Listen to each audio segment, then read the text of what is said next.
இப்போது புதிய அறிமுகம் ஆச்சி ஹோட்டல் சாம்பார் 50 கிராம் ரூபாய் 20 மட்டுமே.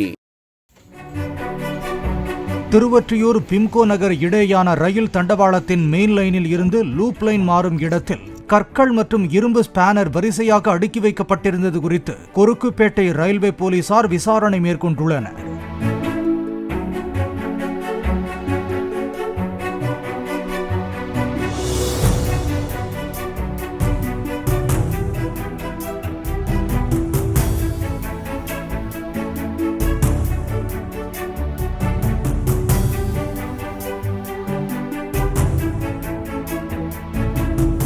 இப்போது புதிய அறிமுகம் ஆச்சி ஹோட்டல் சாம்பார் 50 கிராம் ரூபாய் 20 மட்டுமே.